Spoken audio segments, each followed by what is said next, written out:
Hi hello ಸ್ನೇಹಿತರೆ, ನಿಮ್ಗೋಸ್ಕರವಾಗಿ ಸ್ಫೂರ್ತಿ academy ಶಿಕಾರಿಪುರದಿಂದ ನಾನ್ ನಿಮ್ Ramesh sir ನಿಮ್ಗೋಸ್ಕರ ಈ ಅದ್ಭುತವಾದಂತಹ ಒಂದು ವಿಡಿಯೋವನ್ನ ತಂದಿದ್ದೇನೆ. ನೋಡಿ, ಇತ್ತೀಚೆಗೆ ನಡೆದಂತಹ FDA ಎಕ್ಸಾಮ್ಸ್, KEA ವತಿಯಿಂದ ನಡೆದಂತ FDA ಎಕ್ಸಾಮ್ಸ್ ನ 22 ಪ್ರಶ್ನೆಗಳ ಇತಿಹಾಸ ಪ್ರಶ್ನೋತ್ತರಗಳನ್ನ ನಿಮ್ಗೋಸ್ಕರ ತಂದಿದ್ದೇನೆ. ಸೊ ಇದರಲ್ಲಿ ವೆರಿ ಇಂಪಾರ್ಟೆಂಟ್. ನೀವು ಇದುವರೆಗೂ ಕಾರ್ನಾಟಿಕ್ ಯುದ್ಧಗಳಲ್ಲಿ first Carnatic, second Carnatic, third Carnatic ಅಂತ ಓದ್ತಾ ಇದ್ರಿ. ನೋಡಿ, ಈಗ ಅದರಲ್ಲಿ ಅಂಬೋರ್ ಕಾಳಗ, ಅಡಿಯಾರ್ ಕಾಳಗ, ವಾಂಡಿವಾಶ್ ಕಾಳಗ ಅನ್ನುವ ಪದಗಳು ಬಂದದ್ದು. ಹಾಗೇನೆ ನಮ್ಮಲ್ಲಿ ಕರ್ನಾಟಕ ದಂಗೆಗಳು ನೋಡ್ತಾರ 1803 ಅಂದ್ರೆ ನಮ್ಮಲ್ಲಿ ಯಾವಾಗ ಟಿಪ್ಪು ಸುಲ್ತಾನ್ ಮರಣಾನಂತರ ಮುಮ್ಮಡಿ ಕೃಷ್ಣರಾಜ ಒಡೆಯರ್ ಅಧಿಕಾರಕ್ಕೆ ಬಂದ್ರು, ಸೊ ಅಲ್ಲಿಂದ ಹಿಡಿದ್ಬಿಟ್ಟು 1858 ಕರ್ನಾಟಕ ದಂಗೆಗಳ ಮೇಲೆ ಪ್ರಶ್ನೆಗಳು ಬಂತು. ಬಹಳ ಅದ್ಭುತವಾಗಿರ್ತು ಪ್ರಶ್ನೆ ಪತ್ರಿಕೆ. ಸಂಪೂರ್ಣ ದಂಗೆಗಳ ವಿವರಗಳನ್ನ ಇಲ್ಲಿ ನಿಮ್ಗೋಸ್ಕರ ಲಿಸ್ಟ್ ಮಾಡ್ಕೊಡ್ತೀನಿ. ಜೊತೆಗೆ ಕಾರ್ನಾಟಿಕ್ ಯುದ್ಧಗಳಲ್ಲಿ ಅದ್ಭುತವಾಗಿರ್ತಕ್ಕಂತಹ ನಡೆದಂತಹ ಒಳ ಕದನಗಳ ಬಗ್ಗೆ ಕೂಡ ಮಾಹಿತಿ ಇರುತ್ತೆ. ಜೊತೆಗೆ ಇಂಪಾರ್ಟೆಂಟ್ ಬಾದಾಮಿ ಗುಹಾಲಯಗಳ ಬಗ್ಗೆ, 1ನೇ ಗುಹಾಲಯ, 2ನೇ ಗುಹಾಲಯ, 3ನೇ ಗುಹಾಲಯ ಮತ್ತು 4ನೇ ಗುಹಾಲಯಗಳ ಮಾಹಿತಿಗಳನ್ನ ಕೂಡ ನಿಮ್ಗೋಸ್ಕರ ಕೊಡ್ತಾ ಇರ್ತೀನಿ. ಜೊತೆಗೆ ವೆರಿ ಇಂಪಾರ್ಟೆಂಟ್ ನೋಡಿ, ಬ್ಯಾರಕ್ಪುರ್ ದಂಗೆ ಬಗ್ಗೆ ಕೇಳಿದಾಗ ನಮ್ಗೆ ಸಾಮಾನ್ಯವಾಗಿ 1857 ದಂಗೆಯ ಬ್ಯಾರಕ್ಪುರ್ ನೋಡ್ತಾ ಇದ್ವಿ. ಬಟ್ ಈ ಸಾರಿ 1824 ನಡೆದಂತಹ ಒಂದು ಆಂಗ್ಲೋ ಬರ್ಮೀಸ್ ಯುದ್ಧದ ಸಂದರ್ಭದ ಬ್ಯಾರಕ್ಪುರ್ ದಂಗೆಯನ್ನು ಕೂಡ ಪ್ರಶ್ನೆ ಮಾಡಿದ್ರು. ಇಂಥ ಅದ್ಭುತವಾಗಿರ್ತಕ್ಕಂಥ ಪ್ರಶ್ನೋತ್ತರಗಳ ಒಂದು ವಿವರಣೆಗಳನ್ನ ಕಂಪ್ಲೀಟ್ ಆಗಿ ಈ ಒಂದು ವಿಡಿಯೋದಲ್ಲಿ ನಿಮ್ಗೋಸ್ಕರ ಕೊಡುವಂತ ಪ್ರಯತ್ನ ಮಾಡ್ತೀನಿ. ಯಾವಾಗ್ಲೂ ಇಂಥ ಪ್ರಯತ್ನ ಮಾಡೋದು ಅಂತಂದ್ರೆ ಅದು ಸ್ಫೂರ್ತಿ ಅಕಾಡೆಮಿ ನಿಮಗೋಸ್ಕರ ಈ ತರದ ಅದ್ಭುತವಾದ ವಿಡಿಯೋಗಳನ್ನು ಮಾಡ್ತಾ ಇದೆ. ಜೊತೆಗೆ ವೆರಿ ಇಂಪಾರ್ಟೆಂಟ್, ನಿಮ್ಗೆ ಡಿಸ್ಕ್ರಿಪ್ಷನ್ಸ್ ಅಲ್ಲಿ ಇದಕ್ಕೆ ಸಂಬಂಧಪಟ್ಟಂತ ಬಹಳಷ್ಟು ಲಿಂಕ್ ವಿಡಿಯೋಗಳನ್ನ ನಿಮ್ಗೋಸ್ಕರ ಕೊಟ್ಟಿರ್ತೀನಿ. ಆ ವಿಡಿಯೋಗಳನ್ನು ಕೂಡ ನೀವು ಕ್ಯಾಪ್ಚರ್ ಮಾಡ್ಕೊಳ್ಳಿ.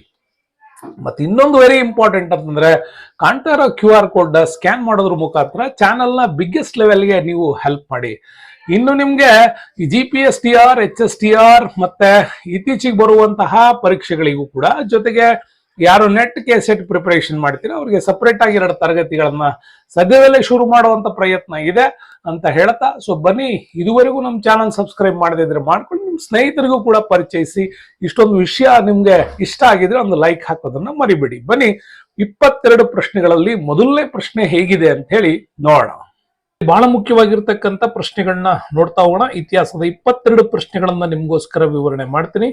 ಕಾಣ್ತಾ ಇರುವಂತಹ QR ಕೋಡ್ ನ ಸ್ಕ್ಯಾನ್ ಮಾಡೋದ್ರ ಮುಖಾಂತರ ಚಾನಲ್ ನ ಸಬ್ಸ್ಕ್ರೈಬ್ ಮಾಡ್ಕೊಡಿ ಅಂತ ಹೇಳ್ತಾ, ಸೊ ಬನ್ನಿ ಇವತ್ತಿನ ನಮ್ಮ ಇಂಪಾರ್ಟೆಂಟ್ ಪ್ರಶ್ನೆಗಳನ್ನ ನೋಡ್ತಾ ಹೋಗೋಣ.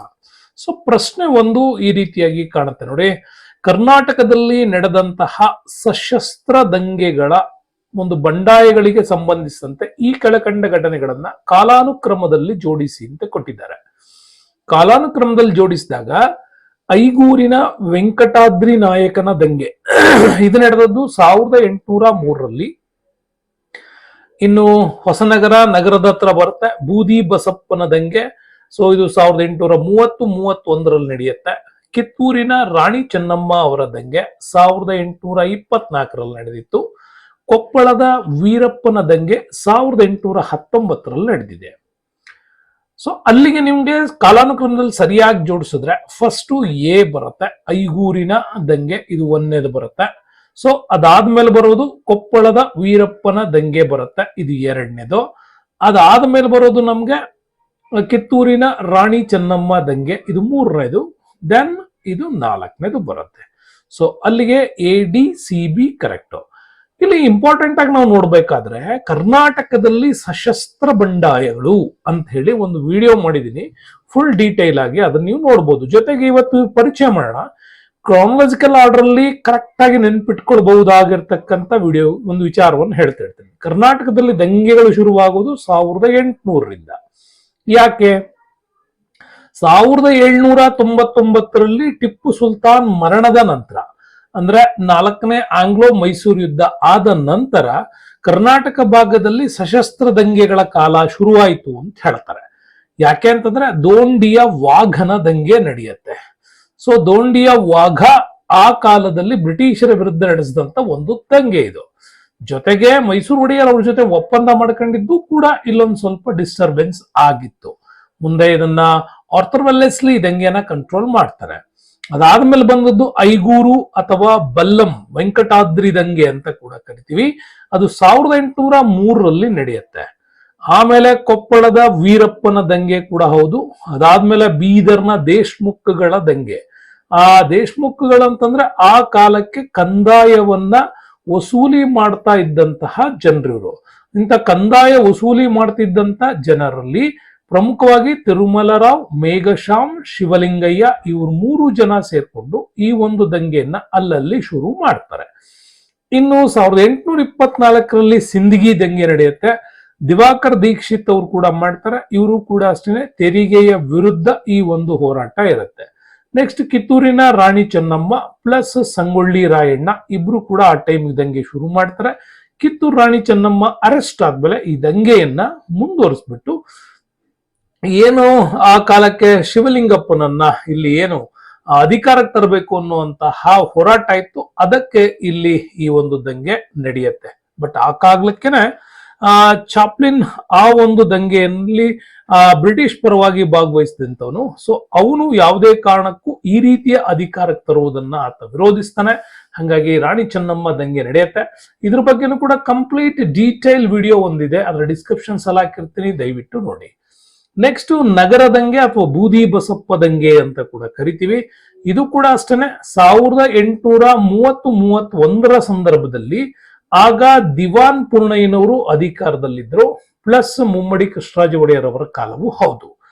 ಆ ಸಂದರ್ಭದಲ್ಲಿ ನಗರದ ಬೂದಿ ಬಸಪ್ಪ ಈತ ನಗರ ಬೂದಿ ಬಸಪ್ಪ ನಗರ ಕಾವಿಂದ ಅನ್ನುವಂತಹ ಒಂದು ತನ್ನದೇ ಆದ ಸೀಲ್ ಅನ್ನು ಮಾಡ್ಕೊಂಡ್ಬಿಟ್ಟು ಮೈಸೂರು ಒಡೆಯರಿಗೆ ಯಾವುದೇ ರೀತಿಯಲ್ಲೂ ತೆರಿಗೆಯನ್ನ ಕೊಡಬಾರದು, ನಾನೇ ಇಲ್ಲಿನ ನಾಯಕ ಅಂತ ಹೇಳಿ ಈತ ಜನರನ್ನ ಒಟ್ಟುಗೂಡಿಸಿ ಹೋರಾಟ ಮಾಡ್ತಾರೆ. ಕಾರಣ ಇಷ್ಟೇ, ಬ್ರಿಟಿಷರ ವಿರುದ್ಧದ ಹೋರಾಟದಲ್ಲಿ ಇವನ ಪಾತ್ರ ಕೂಡ ನಮ್ಗೆ ಆ ಕಾಲಕ್ಕೆ ಕಾಣುತ್ತೆ. ಅದಾದ್ಮೇಲೆ 1830-31ರಲ್ಲಿ ಕರಾವಳಿ ದಂಗೆಗಳು ಅಂತ ನಡೀತವೆ. 1833-37ರಲ್ಲಿ ಕೊಡಗು ದಂಗೆ, ಆಗ ಚಿಕ್ಕ ವೀರರಾಜನ ದಂಗೆ ಕೂಡ ನಡೆಯುತ್ತೆ. ಸೊ ಆ ಸಂದರ್ಭಕ್ಕೆ ನಿಮ್ಗೆ ಗೊತ್ತಿರ್ಬೋದು, ಭಾರತದಲ್ಲಿ ಅವಾಗ ಲಾರ್ಡ್ ವಿಲಿಯಂ ಬೆಂಟಿಂಕ್ ಅಧಿಕಾರದಲ್ಲಿದ್ದ. ಹಾಗಾಗಿ ಮೈಸೂರಿನ ಅಧಿಕಾರವನ್ನ ಆ ಕಾರಣಕ್ಕೂ ಕೂಡ ಈ ಹಿಂದೆ ಬೂದಿ ಬಸಪ್ಪನ ದಂಗೆ ಆದಾಗ್ಲೇನೆ ಇಲ್ಲಿ ಅಧಿಕಾರವನ್ನ ಕಿತ್ತಾಕಿ ಕಮಿಷನರ್ಗಳ ಆಡಳಿತವನ್ನ ಜಾರಿಗೆ ತಂದಿದ್ದ. ಹಾಗಾಗಿ ಈ ಅರಸ ಚಿಕ್ಕ ವೀರರಾಜನ ದಂಗೆಯನ್ನ ಅವತ್ತು ಕಂಟ್ರೋಲ್ ಮಾಡಿದ್ದು ಬ್ರಿಟಿಷ್ ಆಡಳಿತ. ಆಗ ಕೊಡಗು ಸ್ವತಂತ್ರವಾದಂತ ಪ್ರಾಂತ್ಯವನ್ನು ಮಾಡಬೇಕು ಅನ್ನುವಂತ ಹೋರಾಟ ನಡೀತು. ಬಟ್ ಚಿಕ್ಕ ವೀರರಾಜ ಬ್ರಿಟಿಷರ ಜೊತೆ ಒಪ್ಪಂದ ಮಾಡ್ಕೊಂಡಿದ್ರಿಂದಾಗಿ ಇವನಿಗೆ ಇಂಗ್ಲೆಂಡ್ಗೆ ಕಳಿಸ್ತಾರೆ. ಹಾಗೆ ವಿದೇಶಕ್ಕೆ ಹೋದಂತ ಮೊದಲ ಭಾರತೀಯ ಅರಸ ರಾಜ ಅಂತ ಕೂಡ ಇವನನ್ನ ಕರೀತಾರೆ. ಅದಾದ್ಮೇಲೆ 1857 ಬರುತ್ತೆ ಹಲಗಲಿ ಬೇಡರ ದಂಗೆಗಳು. ಯಾಕೆಂದ್ರೆ ಭಾರತದಲ್ಲಿ ಬಿಡುಗಡೆಗೊಂಡಿದ್ದಂತಹ ಶಸ್ತ್ರಾಸ್ತ್ರ ನಿಷೇಧ ಕಾಯ್ದೆ ಏನಿತ್ತು, ಈ ನಿಷೇಧ ಕಾಯ್ದೆಯನ್ನ ವಿರೋಧಿಸ್ಬಿಟ್ಟು ಈ ದಂಗೆಯನ್ನ ಮಾಡ್ತಾರೆ. ಸೊ ಅದಾದ್ಮೇಲೆ 1858ರಲ್ಲಿ ನರಗುಂದದ ಬಾಬಾ ಸಾಹೇಬ್ ಭಾಸ್ಕರ್ ರಾವ್ ಬಂಡಾಯ, ಬಾಬಾ ಸಾಹೇಬ್ ಅಂತಾನೆ ಕರೀತಾ ಇದ್ದಂತ ನರಗುಂದದ ಬಾಬಾ ಸಾಹೇಬ್ ಅಂತ ಆ ಭಾಸ್ಕರ್ ರಾವ್ ಕೂಡ ಈ ದಂಗೆಯನ್ನು ಮಾಡ್ತಾರೆ. ಅಂದ್ರೆ ತಮ್ಮದೇ ಆಗಿರ್ತಕ್ಕಂಥ ವೃತ್ತಿಯನ್ನ ತ್ಯಜಿಸಿ ಬ್ರಿಟಿಷರ ಆಡಳಿತದ ವೈಫಲ್ಯವನ್ನ ವಿರೋಧಿಸ್ಬಿಟ್ಟು ಈ ದಂಗೆ ನಡೆಯುತ್ತೆ. ಅದಾದ್ಮೇಲೆ 1858 ಫೆಬ್ರವರಿ ಸುರಪುರದ ವೆಂಕಟಪ್ಪ ನಾಯಕನ ದಂಗೆ. ಇವರು ಕೂಡ ಅಷ್ಟೇ ಕಾನ್ಪುರದಲ್ಲಿ ನಾನಾ ಸಾಹೇಬನ ಆ ಒಂದು ಸ್ನೇಹ ನೇತೃತ್ವವನ್ನ ಬಯಸಿದ್ರು ಇವರು. ಹಾಗಾಗಿ ಅವನ ಕೆಲವು ಸೈನಿಕರು ಕೂಡ ಆಶ್ರಯ ಕೊಟ್ಟಿದ್ರು. ಅಲ್ಲಿಂದ ರೀತಿಯಾಗಿರ್ತಕ್ಕಂಥ ಪ್ರೇರಣೆ ಪಡೆದ್ಬಿಟ್ಟು ಇವರು ಕೂಡ 1857ರ ದಂಗೆಗೆ ಪ್ರೇರೇಪಣೆಯಾಗಿ ಹೋರಾಟ ಮಾಡ್ತಾರೆ. 1858 ಮುಂಡರಿಯಲ್ಲಿ ಭೀಮರಾವ್ ಅವ್ರ ದಂಗೆ. ಸರ್ಕಾರಿ ಅಧಿಕಾರಿಯಾಗಿದ್ದಂತ ಇವರು ತಮ್ಮ ಕೆಲಸವನ್ನ ಬಿಟ್ಟು ಬ್ರಿಟಿಷರ ತೆರಿಗೆ ನೀತಿಯನ್ನ ವಿರೋಧಿಸ್ಬಿಟ್ಟು ಈ ಹೋರಾಟವನ್ನ ತಕ್ಕೊಳ್ತಾರೆ. ಸೊ ಹಂಗಾಗಿ ಇವು ಕರ್ನಾಟಕದಲ್ಲಿ ನಡೆದಂತ ವೆರಿ ಇಂಪಾರ್ಟೆಂಟ್ ಆಗಿರ್ತಕ್ಕಂಥ ದಂಗೆಗಳು. ಇವೆರಡೂ ಕೂಡ ನಿಮ್ಗೆ ಇಂಪಾರ್ಟೆಂಟ್ ಆಗಿ ಬರುತ್ತೆ. ಸೊ ನೆಕ್ಸ್ಟ್ ಬರೋಣ. ಈ ಸಾರಿ ಇಂಪಾರ್ಟೆಂಟ್ ಆಗಿ ಕೇಳಿದಾರೆ ನೋಡಿ, ಕರ್ನಾಟಿಕ್ ಯುದ್ಧಗಳಿಗೆ ಸಂಬಂಧಿಸಿದಂತೆ ನೋಡಿ, ಕರ್ನಾಟಿಕ್ ಯುದ್ಧಗಳಿಗೆ ಸಂಬಂಧಿಸಿದಂತೆ ಈ ಕೆಳಗಿನ ಕಾರಣಗಳನ್ನ ಪರಿಗಣಿಸಿ. ನಂಬರ್ 1 ಕಾರಣ, ಆಸ್ಟ್ರಿಯಾದ ಉತ್ತರಾಧಿಕಾರತ್ವದ ಯುದ್ಧ ಮೊದಲನೇ ಕರ್ನಾಟಿಕ್ ಯುದ್ಧಕ್ಕೆ ಒಂದು ಕಾರಣವಾಗಿತ್ತು. ಇದು ರೈಟ್. ಯಾಕೆಂದ್ರೆ ವಿದೇಶದಲ್ಲಿ ನಡೆದಂತ ಒಂದು ಕಾರಣ ಅದು ಭಾರತದಲ್ಲಿ ಫ್ರಾನ್ಸ್ ಮತ್ತು ಬ್ರಿಟಿಷ್ ನಡುವೆ ಯುದ್ಧಕ್ಕೆ ಕಾರಣ ಆಗುತ್ತೆ. ಎರಡನೇದು ರೈಟ್ ಸೆಂಟೆನ್ಸ್. ಹೈದರಾಬಾದಿನ ಸಿಂಹಾಸನಕ್ಕಾಗಿ ನಾಸಿರ್ ಜಂಗ್ ಮತ್ತೆ ಮುಜಾಫರ್ ಜಂಗ್ ನಡುವೆ ಒಂದು ಸಂಘರ್ಷ ನಡೆದಿತ್ತು. ಇದು ಎರಡನೇ ಕಾರ್ನಾಟಿಕ್ ಯುದ್ಧಕ್ಕೆ ಕಾರಣವಾಗಿತ್ತು. ಓಕೆ, ಇದು ಕೂಡ ರೈಟ್. ಮೂರನೇ ಕಾರ್ನಾಟಿಕ್ ಯುದ್ಧಕ್ಕೆ ಸಪ್ತವಾರ್ಷಿಕ ಯುದ್ಧವು ಒಂದು ಕಾರಣವಾಗಿತ್ತು. ಇದು ಕೂಡ ರೈಟ್. ಸೊ ಅಲ್ಲಿಗೆ ತಪ್ಪು ಯಾವುದು? ಡೂಪ್ಲೆ ಅನ್ವರುದ್ದೀನ್ ನನ್ನ ನೆನ್ಪಿಟ್ಕೊಳ್ಳಿ. ಡೂಪ್ಲೆ ಅನ್ವರುದ್ದೀನ್ ನನ್ನ ಈ ಯುದ್ಧದಲ್ಲಿ, ಅಂದ್ರೆ ಯಾವ ಯುದ್ಧದಲ್ಲಿ? ಅಡಿಯಾರ್ ಕದನದಲ್ಲಿ ಸೋಲಿಸಿದ್ದು ಅಂತಿದೆ. ಸೋಲಿಸಿದ್ದು ಇಲ್ಲಿದೆ ಟ್ವಿಸ್ಟ್ ನಿಮ್ಗೆ. ಎರಡನೇ ಕಾರ್ನಾಟಿಕ್ ಯುದ್ಧಕ್ಕೆ ಒಂದು ಕಾರಣವಾಗಿತ್ತು ಅಂತಿದೆಯಲ್ಲ, ಈ ಸ್ಟೇಟ್ಮೆಂಟ್ ರಾಂಗ್ ಆಗುತ್ತೆ. ಅಲ್ಲಿಗೆ ಎ ಬಿ ಡಿ ಗಳು ನಿಮ್ಗೆ ಸರಿಯಾಗತ್ತೆ, ಸಿ ತಪ್ಪಾಗತ್ತೆ. ಬನ್ನಿ, ಮೂರು ಕದನಗಳ ಬಗ್ಗೆ ಚೆನ್ನಾಗಿ ತಿಳ್ಕೊಳ್ಳಿ. ಇಲ್ಲಿ ನಾವು first Carnatic, second Carnatic, third Carnatic ತುಂಬಾ ಚೆನ್ನಾಗಿ ತಿಳ್ಕೊಂಡಿರ್ತೀವಿ. ಇದನ್ನ ಸರಿಯಾಗಿ ತಿಳ್ಕೊಂಡಿರಲ್ಲ. ಅಡಿಯಾರ್ ಕದನ ಅಂತಿದೆ. ಈ ಅಡಿಯಾರ್ ಕದನ ಇದ್ದಿದ್ದು ನೋಡಿ, ಇಲ್ಲಿ ಎರಡನೇ ಅಂತ ಕೊಟ್ಟಿರೋದ್ರಿಂದ ತಪ್ಪು. ಫಸ್ಟ್ ಇದು ನಡೆದಿದ್ದು ಮೊದಲನೇ ಕಾರ್ನಾಟಿಕ್ ಯುದ್ಧದಲ್ಲಿ ನಡೆದದ್ದು ಅಡಿಯಾರ್ ಕದನ. ಅಕ್ಟೋಬರ್ 1746 ನಡೆಯುತ್ತೆ. ಫ್ರೆಂಚರು ಮತ್ತೆ ಇಂಗ್ಲಿಷರ ನಡುವೆ ನಡೆಯುತ್ತೆ.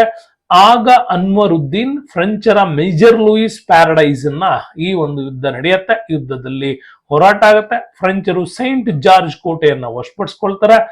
ನಂತರ ಒಂದನೇ ಕಾರ್ನಾಟಿಕ್ ಯುದ್ಧ ಏನಾಗುತ್ತೆ? ಎಕ್ಸ್ಲಾ ಚಾಪೆಲ್ ಒಪ್ಪಂದದೊಂದಿಗೆ ಇದು ಕೊನೆಗೊಳ್ಳುತ್ತೆ. ಇದು ಎಕ್ಸ್ಲಾ ಪ್ಲಸ್ ಚಾಪೆಲ್. ಇದು ಎಕ್ಸ್ಲಾ ಇದ ಫ್ರೆಂಚ್ ಸೇನಾಧಿಕಾರಿ, ಚಾಪೆಲ್ ಬ್ರಿಟಿಷರ ಸೇನಾಧಿಕಾರಿ.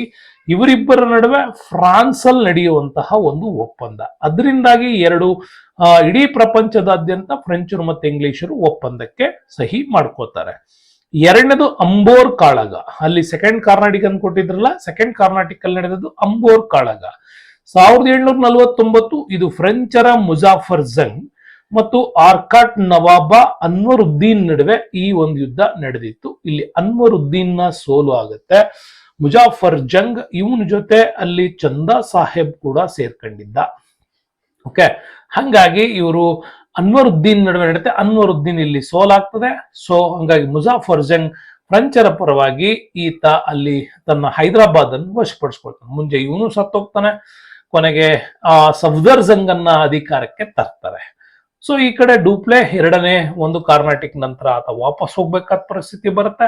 ಸೊ ಹಂಗಾಗಿ ಈಗ ಅಧಿಕಾರಕ್ಕೆ ಬಂದಂತಹ ಫ್ರೆಂಚರಲ್ಲಿ ಈ ಒಂದು ಯುದ್ಧವನ್ನ ಮುಂದುವರಿಸೋದಕ್ಕೆ ಅವ್ರು ಇಷ್ಟಪಡಲ್ಲ. ಹಂಗಾಗಿ ಪಾಂಡಿಚೇರಿ ಒಪ್ಪಂದ ಆಗತ್ತೆ. ಇದು ಸೆಕೆಂಡ್ ಕಾರ್ನಾಟಿಕ್ ಅಲ್ಲಿ. ಥರ್ಡ್ ಕಾರ್ನಾಟಿಕ್ ವಾಂಡಿವಾಶ್. ಆಗ 1760 ನಡೆಯುತ್ತೆ. ಸರ್ ಐರ್ಕುಟ್ ಬ್ರಿಟಿಷರ ಪರವಾಗಿ, ಕೌಂಟ್ ಡಿ ಲಾಲಿ ಫ್ರೆಂಚರ ಪರವಾಗಿ ಇಲ್ಲಿ ಯುದ್ಧ ಮಾಡ್ತಾರೆ. ಸೊ ಕೌಂಟ್ ಡಿ ಲಾಲಿ ಯುದ್ಧ ಮಾಡೋದಕ್ಕೆ ಅಸಮರ್ಥನಾಗಿದ್ದ. ಹಾಗಾಗಿ ಸೈರ್ ಐರ್ಕುಟ್ಗೆ ಯುದ್ಧದಲ್ಲಿ ಗೆಲುವಾಗುತ್ತೆ. ಫ್ರೆಂಚರು ಈ ಕದನದಿಂದ ಭಾರತದಲ್ಲಿ ಸಂಪೂರ್ಣವಾಗಿ ತಮ್ಮ ರಾಜಕೀಯ ಹೋರಾಟವನ್ನ ಅಂತ್ಯ ಮಾಡ್ತಾರೆ ವಿನಃ ವ್ಯಾಪಾರದ ಹಕ್ಕನ್ನ ಉಳಿಸ್ಕೊಂಡಿರ್ತಾರೆ. ಓಕೆ, ಅವ್ರು ಕಂಪ್ಲೀಟ್ ಆಗಿ ಭಾರತದಲ್ಲಿ ಆ ಹಕ್ಕನ್ನು ಬಿಟ್ಕೊಡೋದು ಯಾವಾಗ? ಪಾಂಡಿಚೇರಿ ಬಿಟ್ಟು ಹೋಗ್ತಾರಲ್ಲ 1952ಕ್ಕೆ ಪಾಂಡಿಚೇರಿಯನ್ನ ಭಾರತಕ್ಕೆ ಹಸ್ತಾಂತರ ಮಾಡ್ತಾರೆ. ಅಲ್ಲಿವರೆಗೂ ವ್ಯಾಪಾರದ ಹಕ್ಕು ಅವರಿಗೆ ಉಳಿದಿತ್ತು. ಸೊ ಇದು ಮೂರು ಕಾಳಗಳು ನೆನ್ಪಿಟ್ಕೊಳ್ಳಿ: ಅಡಿಯಾರ್, ಅಂಬೋರ್ ಮತ್ತೆ Wandiwash. Okay, so next question. ಇಷ್ಟ ಆಗಿದ್ರೆ ಒಂದು ಲೈಕ್ ಒತ್ತಬಹುದಲ್ವಾ? ಸೊ ನೆಕ್ಸ್ಟ್ ಬರೋಣ. ಬಾದಾಮಿಯಲ್ಲಿನ ಗುಹಾಲಯಗಳಿಗೆ ಸಂಬಂಧಿಸಿದಂತೆ ಈ ಕೆಳಗಿನ ಹೇಳಿಕೆಗಳನ್ನು ಪರಿಗಣಿಸಿ ಅಂತ. ಒಂದನೇ ಗುಹೆ ಶೈವ ಗುಹೆಯಾಗಿದೆ. ಇದು ರೈಟ್ ಆನ್ಸರ್. ಯಾಕೆಂದ್ರೆ ಅಲ್ಲಿ ನಟರಾಜನ ಮೂರ್ತಿ, ಮಹಿಷಾಸುರ ಮರ್ದಿನಿ ಮತ್ತೆ ಅರ್ಧನಾರೀಶ್ವರ ಮೂರ್ತಿಗಳಿದೆ. ಪೂರ್ತಿ ಶೈವ ಸಂಸ್ಕೃತಿಗೆ ಸಂಬಂಧಪಟ್ಟಿರೋದ್ರಿಂದ ಇದು ಶೈವ ಗುಹೆ. ಎರಡನೇದು ವೈಷ್ಣವ ಗುಹೆ ಆಗಿದೆ. ಇದು ರೈಟ್. ವಿಷ್ಣುವಿನ ಎಲ್ಲ ತರಹದ ದಶಾವತಾರಗಳನ್ನ ವರ್ಣಿಸುವಂತಹ ಮೂರ್ತಿಗಳನ್ನ ಅಲ್ಲಿ ಕೆತ್ತಲಾಗಿದೆ. ಇದು ರೈಟ್.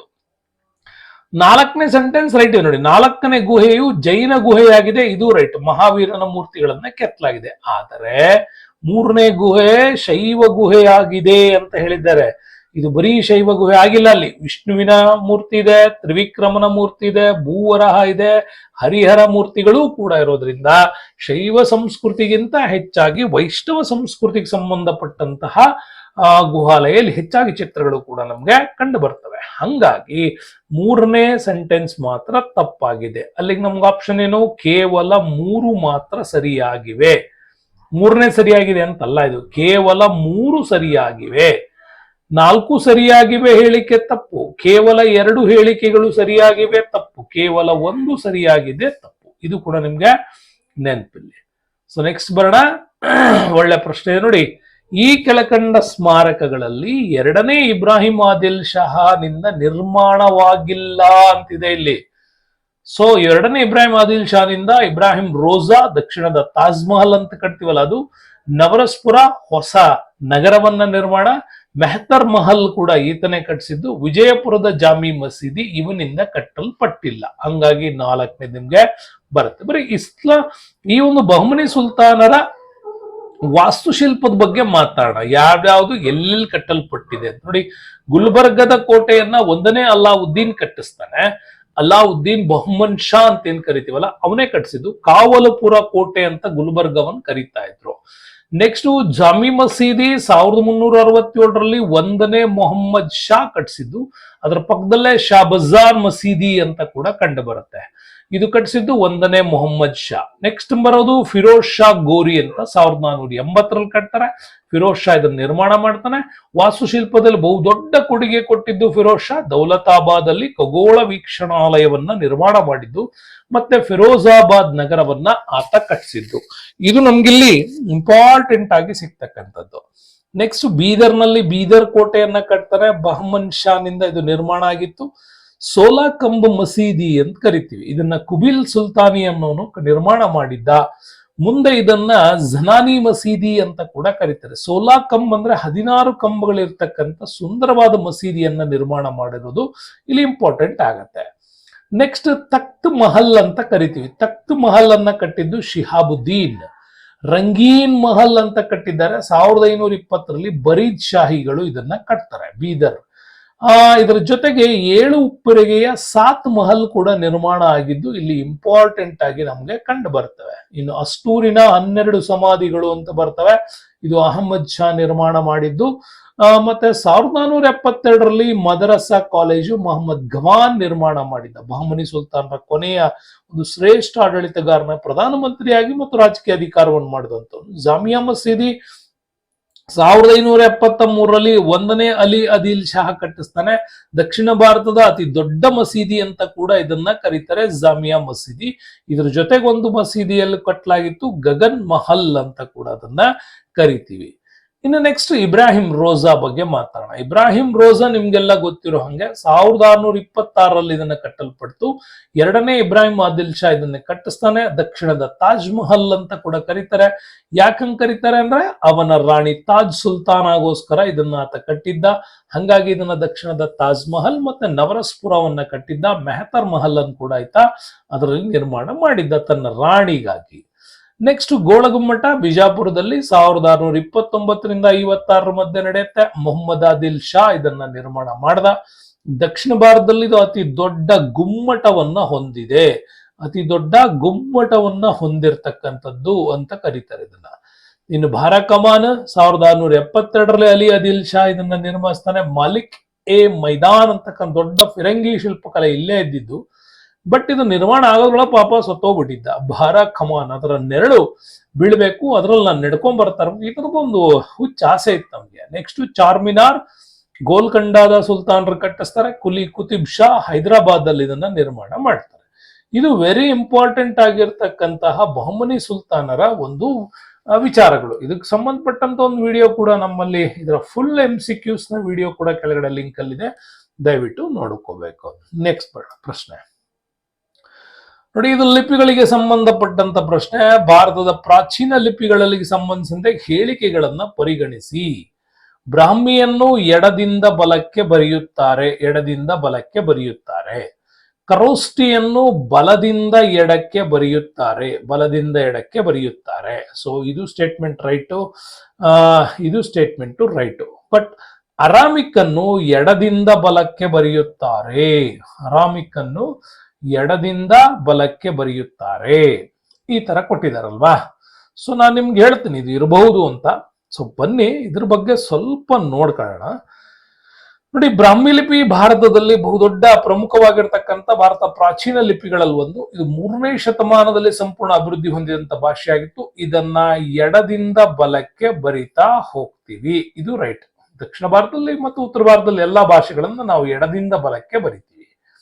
ಖರೋಷ್ಠಿ ಲಿಪಿ ಇದೆಯಲ್ಲ, ಇದು ಬಲದಿಂದ ಎಡಕ್ಕೆ ಬರೀತಕ್ಕಂಥದ್ದು. ಈ ಲಿಪಿಯನ್ನ ಇಂಡೋ ಆರಿಯನ್ ಭಾಷೆಯ ಪ್ರಾಕೃತ ರೂಪವನ್ನ ಪ್ರತಿನಿಧಿಸೋದಕ್ಕೋಸ್ಕರ ಬಳಸಿದ್ರು. ಇದನ್ನ ಇಂಡೋ ಬ್ಯಾಕ್ಟ್ರಿಯನ್ ಲಿಪಿ ಅಂತ ಕರೀತಾರೆ, ಗಾಂಧಾರ ಲಿಪಿ ಅಂತಾನೂ ಕೂಡ ಕರೀತಾರೆ. ಭಾರತದ ವಾಯುವ್ಯ ಭಾಗದಲ್ಲಿ ಇದು ಕಂಡು ಬರುತ್ತೆ. ಇದಕ್ಕೆ ನಮ್ಗೆ ಒಂದೇ ಆಧಾರ ಸಿಗೋದು ಅಶೋಕನ ಶಾಸನಗಳು. ಓಕೆ, ಎರಡು ಸ್ಟೇಟ್ಮೆಂಟ್ ರೈಟ್. ಇನ್ನು ಅರಾಮಿಕ್ ಬರೋಣ.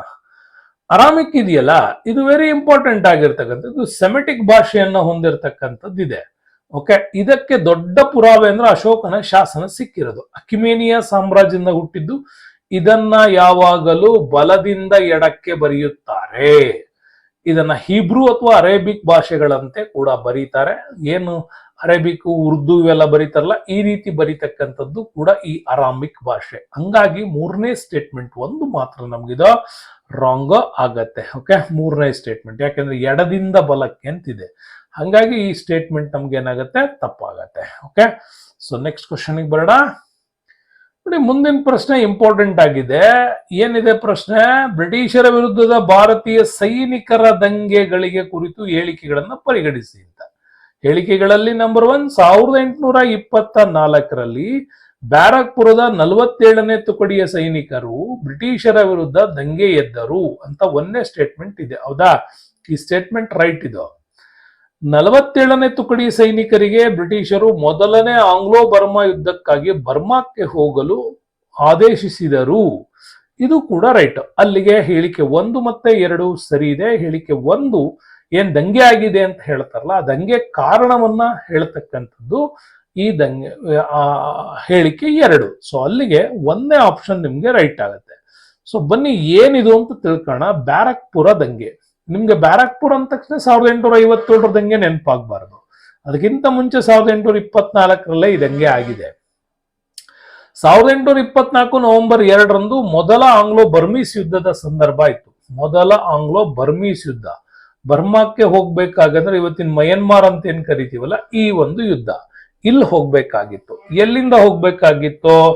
ಸೊ ಈ ಕಡೆ ಭಾರತ ಬರುತ್ತೆ ಅಂದ್ರೆ ಪಶ್ಚಿಮ ಬಂಗಾಳದಿಂದ ಹೋಗ್ಬೇಕು, ಈ ಕಡೆಯಿಂದ. ಓಕೆ, ಈ ಸಮಯದಲ್ಲಿ ದಂಗೆ ನಡೆದು ಇದನ್ನ ಚಿತ್ತಗಾಂವ್ಗೆ ಹೋಗಲು ಆದೇಶವನ್ನ ಕೊಡ್ಲಾಯಿತು. ಚಿತ್ತಗಾಂವ್ಗೆ ಹೋಗ್ಬೇಕು. ಹಿಂಗೆ ಹೋಗ್ಬೇಕು ಅಂತಂದ್ರೆ ಇವರು ಸಮುದ್ರದ ಮೇಲಿಂದ ಹೋಗ್ಬೇಕು. ಹಾಗೆ ಹೋಗೋದಕ್ಕೆ ಹಡಗಿನ ಮೂಲಕ ಪ್ರಯಾಣಿಸ್ಲಿಕ್ಕೆ ಆದೇಶ ಕೊಡ್ತಾರೆ. ಹೀಗೆ ಸಮುದ್ರದ ಮೂಲಕ ಪ್ರಯಾಣಿಸುವುದು ಭಾರತೀಯರಿಗೆ ತಮ್ಮ ಧರ್ಮದ ವಿಚಾರದಲ್ಲಿ ಅದು ನಿಷೇಧ ಆಗಿತ್ತು.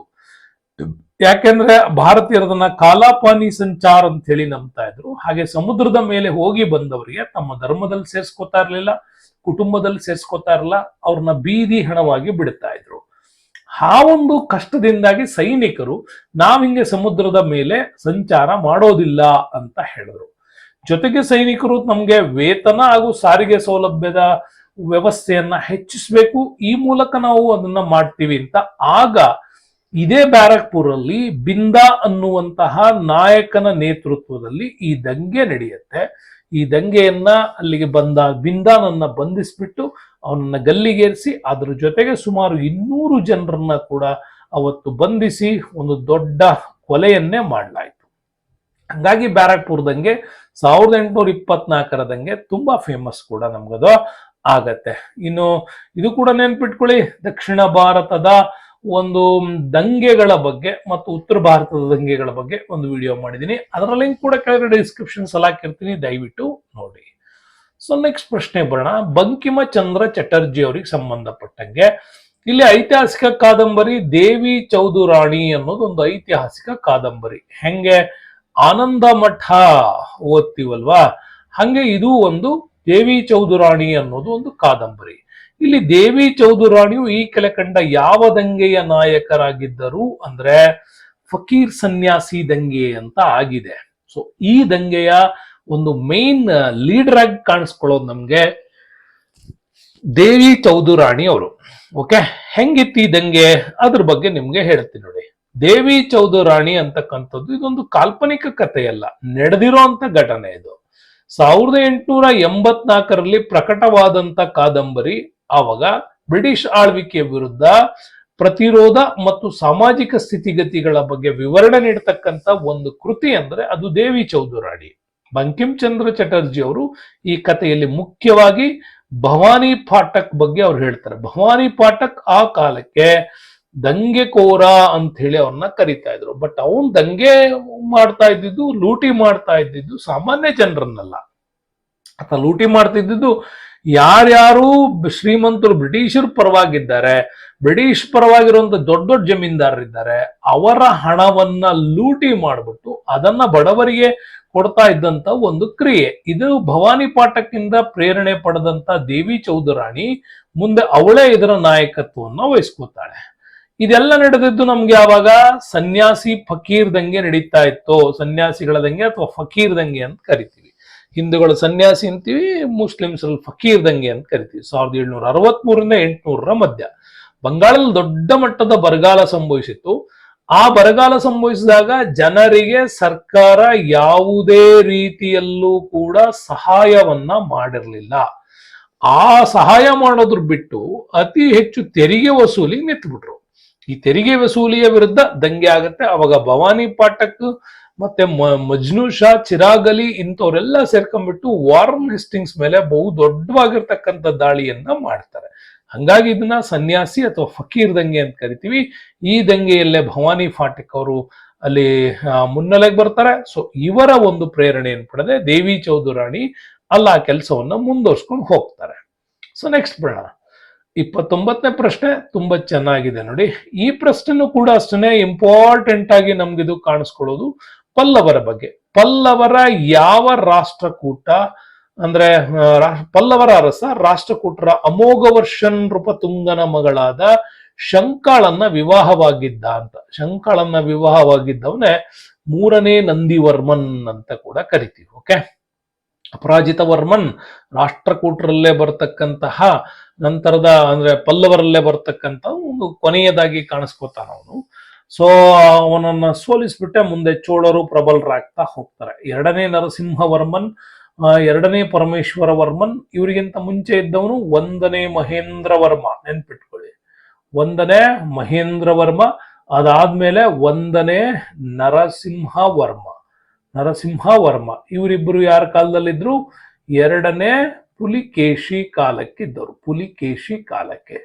ಸೊ 2ನೇ ಮಹೇಂದ್ರ ವರ್ಮನ ಮೇಲೆ ದಾಳಿ ಮಾಡಿಬಿಟ್ಟು ಪುಲಕೇಶಿ ಅವನನ್ನ ಸೋಲಿಸಿದ. ಕೊನೆಗೆ ಇವನಿಗೊಂದು 70 ವರ್ಷ ಆದಾಗ ನರಸಿಂಹವರ್ಮನ್ ಪುನಃ ತಂದೆಯ ಸೇಡನ್ನ ತೀರ್ಸ್ಕೊಳ್ಳಕ್ಕೆ ಬಾದಾಮಿಯ ಮೇಲೆ ದಾಳಿ ಮಾಡಿ 2ನೇ ಪುಲಕೇಶಿಯನ್ನ ಯುದ್ಧದಲ್ಲಿ ಸೋಲಿಸಿದ ಮೇಲೆ ಅವನಿಗೆ ವಾತಾಪಿಕೊಂಡ ಎನ್ನುವ ಬಿರುದು ಕೂಡ ಬಂತು. 13 ವರ್ಷಗಳ ಕಾಲ ವಾತಾಪಿಯನ್ನ ತನ್ನ ಅಧೀನದಲ್ಲಿ ಇಟ್ಕೊಂಡಾಳಿದ. ಹಂಗಾಗಿ ಬಾದಾಮಿ ಚಾಲುಕ್ಯರ 13 ವರ್ಷಗಳನ್ನ ಏನಂತ ಕರೀತಾರೆ ಇತಿಹಾಸದಲ್ಲಿ ಅಂತಂದ್ರೆ ಅಂಧಕಾರ ಯುಗ ಅಂತ ಕರೀತಾರೆ. ಇದು ಕೂಡ ನಿಮ್ಗೆ ನೆನಪಿರ್ಬೇಕು. ಒಳ್ಳೆ ಪ್ರಶ್ನೆ ಇದು. ಓಕೆ, ಸೊ ನೆಕ್ಸ್ಟ್ ಬರೋಣ. ಪ್ರಾಚೀನ ಭಾರತದ ಈ ಕೆಳಕಂಡ ಕೃತಿಗಳನ್ನ ಪರಿಗಣಿಸಿ. ಬುದ್ಧ ಚರಿತ, ಸೌಂದರಾನಂದ, ಮಾಧ್ಯಮಕ, ಮಹಾವಿಭಾಷಾ, ಸಾರಿಪುತ್ರ ಪ್ರಕರಣ ಅಂತಿದೆ.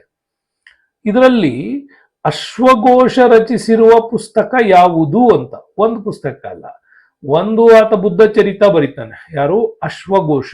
ನೆನಪಿಟ್ಕೊಳ್ಳಿ, ನಿಮ್ಗೆ ಕನಿಷ್ಕನ ಸಾಮ್ರಾಜ್ಯ ಓದೋ ಸಂದರ್ಭದಲ್ಲಿ, ಮಹಾಯಾನ ಪಂಥದ ಬಗ್ಗೆ ಓದೋ ಸಂದರ್ಭದಲ್ಲಿ, ಓಕೆ, ಮಹಾಯಾನ ಪಂಥ ಓದೋ ಸಂದರ್ಭದಲ್ಲಿ ನಮ್ಗೆ ಅಶ್ವಘೋಷ ಮತ್ತೆ ನಾಗಾರ್ಜುನ ಇಬ್ರು ಕೂಡ ನಮ್ಗೆ ಸಿಗ್ತಾರೆ. ಯಾವಾಗ? ಕನಿಷ್ಕನ್ ಪೀರಿಯಡ್.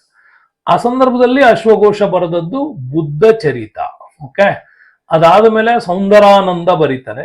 ಅದಾದ ಮೇಲೆ ಸಾರಿಪುತ್ರ ಪ್ರಕರಣ ಬರೀತಾರೆ. ಹಂಗಾರೆ ಮಾಧ್ಯಮಕ ಏನಿದೋ, ಮಾಧ್ಯಮಕ ಅನ್ನೋದು ಒಂದು ಪಂಥ. ಇದು ಮಹಾಯಾನ ಪಂಥ, ಇದು ಮಾಧ್ಯಮಕ ಪಂಥ ತತ್ವಶಾಸ್ತ್ರ. ಇದನ್ನ ಬರೆದವನು ನಾಗಾರ್ಜುನ. ಅದೇ ಇವರ ಇನ್ನೊಂದು ಕೃತಿ ಬರುತ್ತೆ ಮಹಾವಿಭಾಷ. ಇದನ್ನ ಬರೆದವನು ವಸುಮಿತ್ರ. ಅಲ್ಲಿಗೆ ಮಹಾವಿಭಾಷವನ್ನು ಬರೆದವನು ಯಾರು ಅಂತ ನೆನ್ಪಿಟ್ಕೊಳ್ಳಿ, ವಸುಮಿತ್ರ ಬರೀತಾನೆ. ಮಾಧ್ಯಮಕ ಸೂತ್ರವನ್ನ ಬರೆದವನು ತತ್ವಶಾಸ್ತ್ರದಲ್ಲಿ ನಾಗಾರ್ಜುನ. ಇನ್ನು ಉಳಿದವನ್ನೆಲ್ಲ ಬರೆದಿದ್ಯಾರು? ಅಶ್ವಘೋಷ. ಸೊ ನೆಕ್ಸ್ಟ್ ಕ್ವಶನ್ ನೋಡೋಣ. ಸೊ ಮುಂದಿನ ಪ್ರಶ್ನೆ ನಿಮ್ಗೆ ಇಲ್ಲಿ ಇಂಪಾರ್ಟೆಂಟ್ ಪ್ರಶ್ನೆ ಆಗತ್ತೆ. ಈ ಕೆಳಕಂಡು ನೀಡುವ ಹೇಳಿಕೆಗಳನ್ನ ಪರಿಗಣಿಸಿ ಅಂತಿದ್ದ ನೋಡಿ. ಜೈನ ಧರ್ಮ ದೇವರ ಅಸ್ತಿತ್ವವನ್ನ ಗುರುತಿಸುವುದಿಲ್ಲ ಅಂತಿದೆ. ದೇವರ ಅಸ್ತಿತ್ವವನ್ನ ಗುರುತಿಸುವುದಿಲ್ಲ. ಸೊ ಹಂಗಾಗಿ ಸ್ಟೇಟ್ಮೆಂಟ್ ರೈಟ್ ಇದು. ಜೈನ ಧರ್ಮ ಒಳ್ಳೆಯ ಜ್ಞಾನ, ಒಳ್ಳೆಯ ನಂಬಿಕೆ, ಒಳ್ಳೆಯ ಕಾರ್ಯಗಳು ಅಂತಕ್ಕಂಥ ತ್ರಿರತ್ನಗಳನ್ನ ಪರಿಗಣಿಸುತ್ತದೆ. ಇದು ಕೂಡ ರೈಟ್. ನೋಡಿ, ಜೈನ ಧರ್ಮ ಯುದ್ಧ ಮಾಡುವುದನ್ನು ನಿಷೇಧಿಸುತ್ತದೆ ಅಂದ್ರೆ ಇಲ್ಲ. ಜೈನ ಧರ್ಮವನ್ನ ಫಾಲೋ ಮಾಡ್ತಕ್ಕಂಥ ನಮ್ಮಲ್ಲೇ ಗಂಗಾ ಸಾಮ್ರಾಜ್ಯ ಇತ್ತು, ಅವ್ರು ಯುದ್ಧ ಮಾಡ್ತಾ ಇದ್ರು. ಹೊಯ್ಸಳರು ಕೂಡ ಇದ್ರು, ಅವರು ಯುದ್ಧ ಮಾಡ್ತಾ ಇದ್ರು. ಹಂಗಾಗಿ ಇದು ನಿಷೇಧಿಸುತ್ತದೆ ಅಂದ್ರೆ ಕಂಪ್ಲೀಟ್ ಆಗಿ ಜೈನ ಧರ್ಮ ಮಾಡೋರೆಲ್ಲ ನಿಷೇಧ ಮಾಡಿಲ್ಲ. ಹಂಗಾಗಿ ಸ್ಟೇಟ್ಮೆಂಟ್ ರಾಂಗ್. ಜೈನ ಧರ್ಮ ವರ್ಣ ವ್ಯವಸ್ಥೆಯನ್ನ ಖಂಡಿಸಿತು ಅಂತಿದೆ. ಇಲ್ಲ, ಇವರಲ್ಲೂ ಅದಿತ್ತು. ಹಂಗಾಗಿ ಎ ಮತ್ತೆ ಬಿ ಸ್ಟೇಟ್ಮೆಂಟ್ ನಮ್ಗೆ ಸರಿಯಾಗಿ ಕಾಣಿಸ್ಕೊಳ್ತದೆ. ಜೈನ ಧರ್ಮದ ಬಗ್ಗೆ ಫುಲ್ MCQs ವಿಡಿಯೋಗಳು ಈ ಕೆಳಕಂಡ ಡಿಸ್ಕ್ರಿಪ್ಷನ್ಸ್ ಅಲ್ಲಿದೆ, ದಯವಿಟ್ಟು ನೋಡ್ಕೋಬೇಕು. ನೆಕ್ಸ್ಟ್ ಬೇಡ. ಮಾಡರ್ನ್ ಇಂಡಿಯನ್ ಹಿಸ್ಟ್ರಿಯಲ್ಲಿ ಕ್ವಿಟ್ ಇಂಡಿಯಾ ಚಳುವಳಿಗೆ ಸಂಬಂಧಿಸಿದಂತೆ ಕೆಳಗಿನ ಹೇಳಿಕೆಗಳನ್ನು ಪರಿಗಣಿಸಿ ಅಂತಿದೆ ನೋಡಿ. 1942 ಆಗಸ್ಟ್ ನಲ್ಲಿ ಗಾಂಧೀಜಿಯವರು ಮಾಡು ಇಲ್ಲವೇ ಮಡಿ ಘೋಷಣೆಯನ್ನ ಮಾಡಿದರು. ಸೊ ರೈಟ್ ಆನ್ಸರ್ ಇದು. ಚಳುವಳಿಯ ಸಂದರ್ಭದಲ್ಲಿ ಮೌಲಾನಾ ಅಬ್ದುಲ್ ಕಲಾಂ ಆಜಾದ್ ಕಾಂಗ್ರೆಸ್ನ ಅಧ್ಯಕ್ಷರಾಗಿದ್ರು. ರೈಟ್, ಎರಡು ಸ್ಟೇಟ್ಮೆಂಟ್ ರೈಟ್. ಅಲ್ಲಿಗೆ ಮೂರನೇದು ನೋಡಿ, ಕೂಡಲೇ ಎಚ್ಚೆತ್ತ ಬ್ರಿಟಿಷ್ ಸರ್ಕಾರ ಗಾಂಧೀಜಿಯನ್ನು ಹೊರತುಪಡಿಸಿ ಅಂತಿದೆ. ಆದ್ರೆ ಫಸ್ಟ್ ಅರೆಸ್ಟ್ ಮಾಡಿದ್ದೆ ಗಾಂಧೀಜಿನ. ಹಂಗಾಗಿ ಈ ಸ್ಟೇಟ್ಮೆಂಟ್ ರಾಂಗ್ ಆಗುತ್ತೆ. ಚೀನಾ ಅಧ್ಯಕ್ಷ ಚಿಯಾಂಗ್ ಕೈ ಶೇಕ್ಸ್ ಮಧ್ಯಪ್ರವೇಶಿಸಿ ರೂಸ್ವೆಲ್ಟ್ಗೆ ಪತ್ರ ಬರೆದರು. ಇದು ಕೂಡ ರಾಂಗ್. ಅಲ್ಲಿಗೆ ಕೇವಲ ಎರಡು ಹೇಳಿಕೆಗಳು ಮಾತ್ರ ಸರಿಯಾಗಿದೆ. ನೆಕ್ಸ್ಟ್ ಬೇಡ. Question number 51. ವಿವೇಕಾನಂದರ ಭಾವಚಿತ್ರಗಳು ವಿಶ್ವವ್ಯಾಪಿ ಗಣಪತಿ ಮತ್ತು ವಿದೇಶಗಳಲ್ಲಿ ವಿನಾಯಕ ಅನ್ನುವಂತ ಸರಣಿ ಚಿತ್ರಗಳನ್ನು ಮಾಡಿದಂತ ವಿಶ್ವವಿಖ್ಯಾತ ಕಲಾವಿದರು ಯಾರು ಅಂತಂದ್ರೆ ಅವರು NC ದೇಸಾಯಿ. ಇತ್ತೀಚೆಗೆ ಇದು ಕರೆಂಟ್ ಅಫೇರ್ಸ್, ಇದು ಕರೆಂಟ್ ಅಫೇರ್ಸ್ ಕ್ವಶನ್ಸ್. 2025 ನವೆಂಬರ್ 1ರಿಂದ 4ರವರೆಗೆ NC ದೇಸಾಯಿ ಅವರು ಚಿತ್ರಕಲಾ ಪ್ರದರ್ಶನವನ್ನ ಹುಬ್ಬಳ್ಳಿಯಲ್ಲಿ ನೇಮಕ ಮಾಡ್ಕೊಂಡಿದ್ರು. ಅವಾಗ ಕರ್ನಾಟಕ ಲಲಿತ ಕಲಾ ಅಕಾಡೆಮಿ ಪ್ರಶಸ್ತಿ ಪುರಸ್ಕೃತರಾಗಿದ್ದಂತ ಇವ್ರದೊಂದು ಪ್ರದರ್ಶನ ಕಾರ್ಯಕ್ರಮ ಇತ್ತು. ಅವರ ಜನ್ಮ ಶತಮಾನೋತ್ಸವ ಪ್ರಯುಕ್ತ ಇದನ್ನು ಏರ್ಪಡಿಸಿದ್ರು. ಅವಾಗ ಅದರ ಮೇನ್ ಥೀಮ್ ಆಗಿದ್ದು ವಿಶ್ವವ್ಯಾಪಿ ಗಣಪತಿ, ವಿದೇಶಗಳಲ್ಲಿ ವಿನಾಯಕ ಅನ್ನುವಂತಹ ವಿಚಾರಗಳನ್ನು ಇಟ್ಬಿಟ್ಟು ಅವರು ಮಾಡಿದ್ರು. ಸೊ ನೆಕ್ಸ್ಟ್ ಬರೋಣ. ಈ ಕೆಳಕಂಡ ಅವಧಿ ಕಾಲವನ್ನ ಅನುಕ್ರಮವಾಗಿ ಜೋಡಿಸಿರಿ. ನೋಡಿ, ಫಸ್ಟ್ ಬರೋದು ಪ್ರಾಚೀನ ಶಿಲಾಯುಗ, ಇದು ಒಂದನೇದು ಬರುತ್ತೆ. ಪ್ರಾಚೀನ ಶಿಲಾಯುಗ ಆದ್ಮೇಲೆ ಬರೋದೇನು? ಮಧ್ಯಶಿಲಾಯುಗ ಬರುತ್ತೆ. ಮಧ್ಯಶಿಲಾಯುಗ ಆದ್ಮೇಲೆ ಯಾವುದು ಬರುತ್ತೆ ನಮ್ಗೆ? ನವಶಿಲಾಯುಗ ಬರುತ್ತೆ. ನವಶಿಲಾಯುಗ ಆದ್ಮೇಲೆ ಯಾವುದು ಬರುತ್ತೆ ನಮ್ಗೆ ಅಂತ ನೋಡಿದ್ರೆ ನೀವು ಅದರಲ್ಲಿ ಇಂಪಾರ್ಟೆಂಟ್ ತಾಮ್ರಯುಗ ಬರುತ್ತೆ. ತಾಮ್ರಯುಗ ಆದ್ಮೇಲೆ ಬರೋದು ಯಾವುದು ನಮ್ಗೆ? ಕಬ್ಬಿಣ ಯುಗ ಅಂತ ಕೂಡ ಕರಿತೀವಿ. ಕಬ್ಬಿಣ ಯುಗ ಬರುತ್ತೆ. ಓಕೆ. ಸೊ ಲಾಸ್ಟ್ ಅಲ್ಲಿ ಬರೋದು ಕಂಚಿನ ಯುಗ ಭಾರತದಲ್ಲಿ ಇರ್ಲಿಲ್ಲ ಅಂತ ಹೇಳ್ತಾರೆ.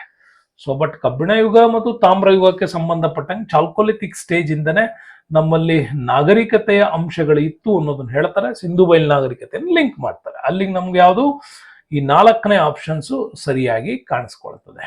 ಸೊ ನೆಕ್ಸ್ಟ್ ಕ್ವಶನ್ಸ್ ನೋಡಿ, ಇದು ಇಂಪಾರ್ಟೆಂಟ್ ಪ್ರಶ್ನೆ ಇದೆ ನೋಡಿ.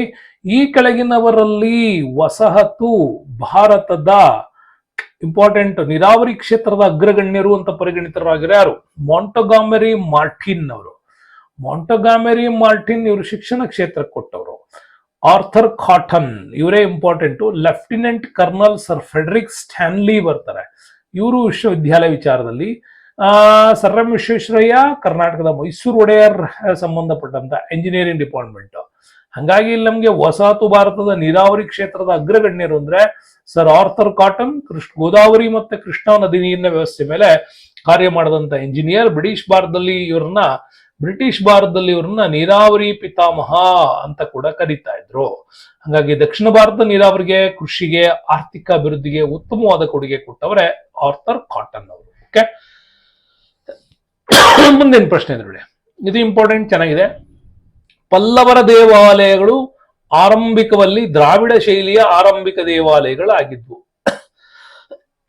ಸಾಮಾನ್ಯವಾಗಿ ನಾವು ನೋಡ್ತಾ ಹೋಗ್ತೀವಿ, ದಕ್ಷಿಣದಲ್ಲಿ ದ್ರಾವಿಡ ಸಂಸ್ಕೃತಿ ಇತ್ತು. ಓಕೆ, ಉತ್ತರ ಭಾರತದಲ್ಲಿ ನೀವು ನೋಡೋದಾದ್ರೆ ಉತ್ತರ ಭಾರತದಲ್ಲಿ ನಾಗರ ಶೈಲಿ ಇತ್ತು. ದಕ್ಷಿಣದಲ್ಲಿ ದ್ರಾವಿಡ ಇತ್ತು, ಉತ್ತರದಲ್ಲಿ ನಾಗರ ಶೈಲಿ ಇತ್ತು. ಇವೆರಡನ್ನ ಮಿಕ್ಸ್ ಮಾಡಿದ್ದು ವೇಸರ ಶೈಲಿ ಬಾದಾಮಿ ಚಾಲುಕ್ಯರ ಕಾಲಕ್ಕೆ. ಹಂಗಾಗಿ ಆರಂಭಿಕ ದೇವಾಲಯಗಳು ದ್ರಾವಿಡ ಶೈಲಿಯಲ್ಲೇ ಇತ್ತು, ಇದು ರೈಟ್. ಅವುಗಳು ಶಿಲಾಕಟಿತ ದೇವಾಲಯಗಳಾಗಿ ಪ್ರಸಿದ್ಧಿಗಳಾಗಿವೆ, ಇದು ರೈಟ್. ಯಾಕಂತಂದ್ರೆ ಮಹಾಬಲಿಪುರಂ ನಮ್ಗೆ ಅದಕ್ಕೆ ಉದಾಹರಣೆ ಸಿಗತ್ತೆ. ಪಲ್ಲವರ ವಾಸ್ತುಶಿಲ್ಪವು ಪೂರ್ವದ ವಾಸ್ತುಶಿಲ್ಪವನ್ನ ಪ್ರತಿಪಾದಿಸಿದವು ಅಂತ ಇದೆ, ಇದು ಕೂಡ ರೈಟ್.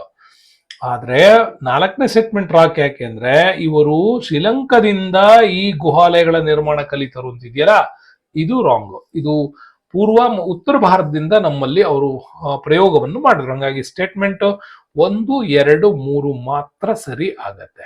ಸೊ ನೆಕ್ಸ್ಟ್ ಬರೋಣ. ಈ ಕೆಳಗಿನವುಗಳನ್ನು ಅನುಕ್ರಮವಾಗಿ ಜೋಡಿಸಿರಿ.